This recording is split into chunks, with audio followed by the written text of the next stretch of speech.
हरे कृष्णा। सभी वैष्णव भक्तों को सादर प्रणाम है।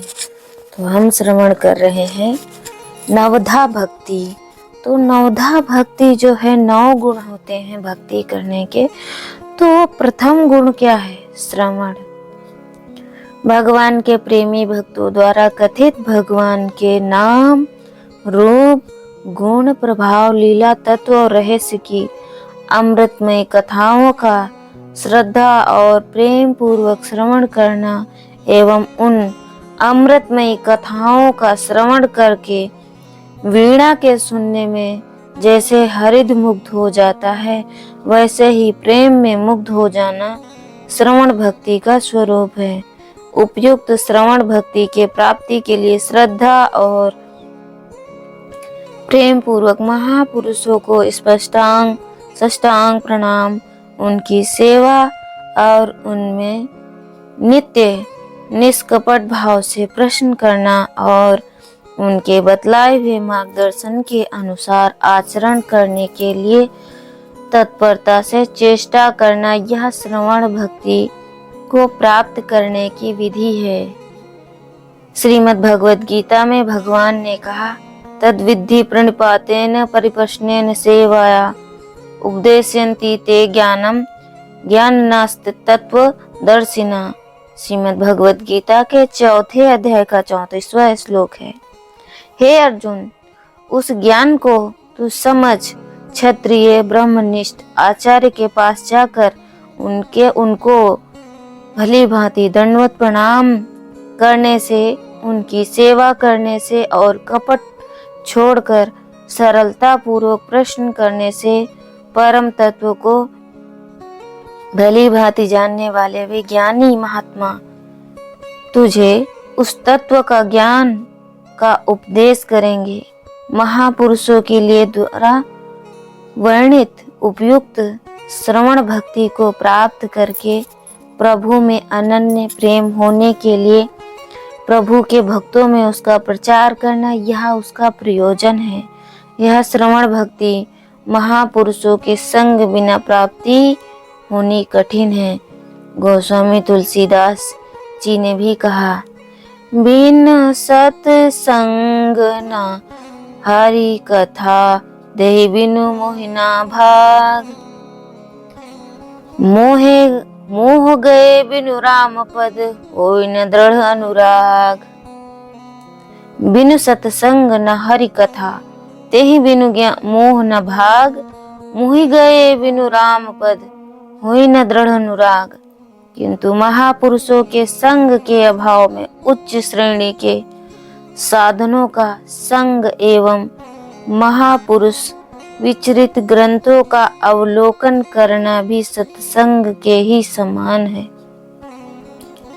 सत्संग ना होने से विषयों का संग तो स्वाभाविक होता है, उससे मनुष्य का पतन हो जाता है, और सत्संग से प्रत्यक्ष परम लाभ होता है, क्योंकि मनुष्य के जैसा जैसा संग होता है वैसे ही उसके संग के अनुसार ही वैसा वैसा उस पर प्रभाव पड़ता है। और श्रवण भक्ति भी सत्संग से ही मिलती है, इसीलिए सत्संग ही श्रवण भक्ति का हेतु है। उन सत्पुरुषों के दर्शन, भाषण, स्पर्श, चिंतन और संग से पापी पुरुष भी पवित्र बन जाता है। महापुरुषों की कृपा के बिना कोई भी परम पद को प्राप्त नहीं हो सकता। श्रीमद् भागवत में राजा रहुगण के प्रति महात्मा जन कहते हैं, श्रीमद् भागवतम के 5वें स्कंद के 12वें अध्याय का 12वां श्लोक है कि हे रहुगण, महापुरुषों के चरणों की धूलि में स्नान किए बिना केवल तप, यज्ञ, दान, गृहस्थ धर्म पालन और वेदाध्ययन से तथा जल, अग्नि, सूर्य की उपासना से वह परम तत्व ज्ञान नहीं प्राप्त होता। तो जैसे कि यहाँ पे वो जर भरत हैं जो कह रहे हैं कि महापुरुषों के चरणों की धूलि में स्नान किए बिना केवल तप। तो जो महापुरुष हैं, जैसे वैष्णव भक्त हैं, वरिष्ठ भक्त हैं, गुरुजन हैं, उनकी जो चरणों की धूली है उसमें हमें स्नान करना चाहिए। गंगा में स्नान करने से सिर्फ शरीर की शुद्धि होती है, लेकिन महापुरुषों के जो चरणों की धूली है उसमें स्नान करने से, उसको मस्तक पे धारण करने से हमारी आत्मा शुद्ध होती है, हमारी चेतना शुद्ध होती है। जल, अग्नि, सूर्य की उपासना में वह परम तत्व का ज्ञान प्राप्त नहीं होता। अतः इससे यही सिद्ध होता है कि सारे कार्यों की सिद्धि महापुरुषों के संग की ही होती है। श्रीमद् भागवत में भगवान उद्धव के प्रति कहते हैं, यथो आसरण श्रमयस्य भगवंतम विभावश्रुम शीतम भयम तपो यस्ति साधूनाम संसवेत यस्तथा अन्नम ही प्राणिनाम प्राणा आर्तानाम शरणम तुहम धर्मे वित्तम नृणाम प्रेत्य सर्वो संतो सर्वज्ञ विभूत आश्रणम।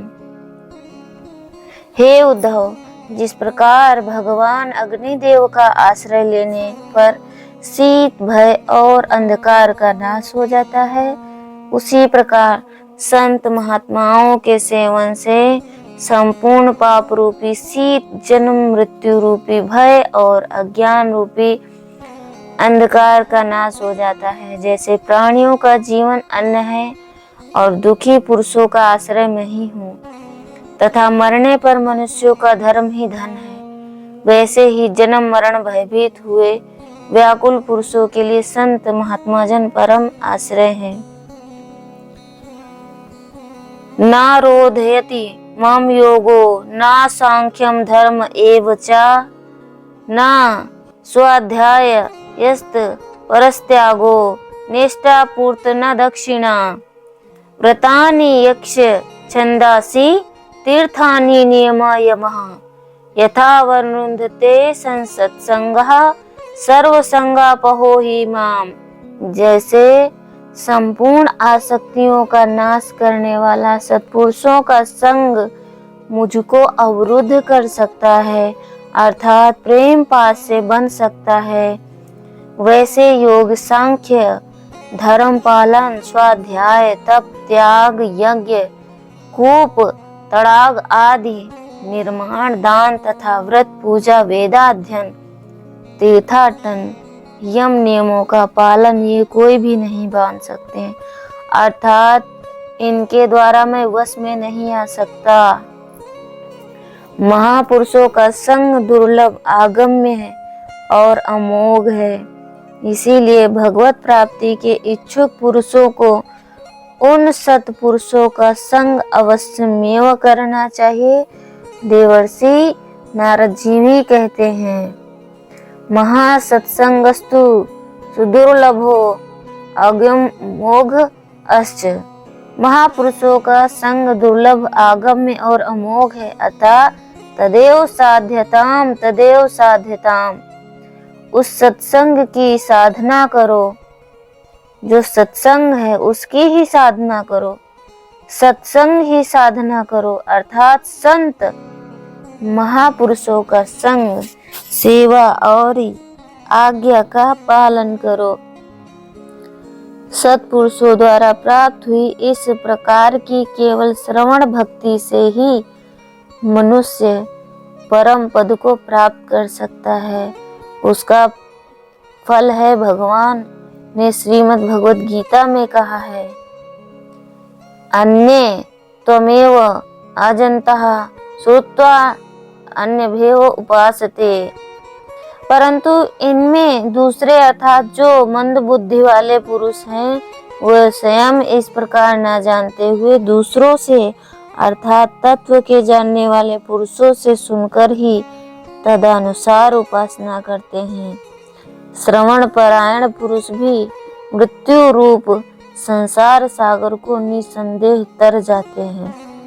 नारद जी ने श्रीमद् भागवत महात्म्य में सनकादि के प्रति कहा, श्रवणम धर्माभ्यो वरम मान्य तपोधनः वैकुंठस्थो वैकुंठ स्थानो यथा कृष्ण श्रवणस्य यस्य लाभ्यते।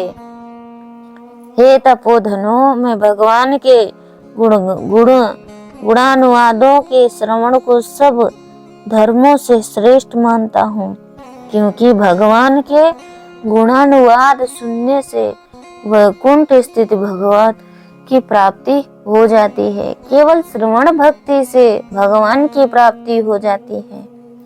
इसके लिए हमें शास्त्रों में बहुत से प्रमाण भी मिलते हैं तथा इतिहास पुराणों में बहुत से उदाहरण भी मिलते हैं। जैसे राजा परीक्षित भागवत को सुनने से ही परम पद को प्राप्त हो गए। श्रीमद् भागवत महात्म्य में लिखा है, हे विषय रूप विष के संसर्ग से व्याकुल बुद्धि वाले पुरुषों, किस लिए कुछ संगीत वातावरण कुमार्ग में व्यर्थ घूम रहे हो। इस असार संसार में कल्याणार्थ कम से कम आधे क्षण के लिए तो सुखदेव जी के मुख से निकली हुई भागवत कथा रूप अनुपम अमृत का पान करो, श्रवण से मुक्ति हो जाती है। इसी कथन के लिए परीक्षित साक्षी प्रमाण है। धुंधकारी जैसा पापी भी केवल भगवान के गुणानुवादों के सुनने के प्रभाव से तर गया तथा शौनक आदि बहुत से ऋषि भी पुराण के इतिहास से श्रवण में ही अपने समय को व्यतीत करते थे। वे कभी नहीं गाते थे। इस मनुष्य जीवन के लिए और कोई भी इससे बढ़कर आनंददायक श्रवणीय विषय नहीं है। यह पुरुषों के लिए संग ही प्राप्त होता है। इसलिए महापुरुषों के संग के समान आनंददायक लाभ संसार में कोई पदार्थ मनुष्य के लिए नहीं है।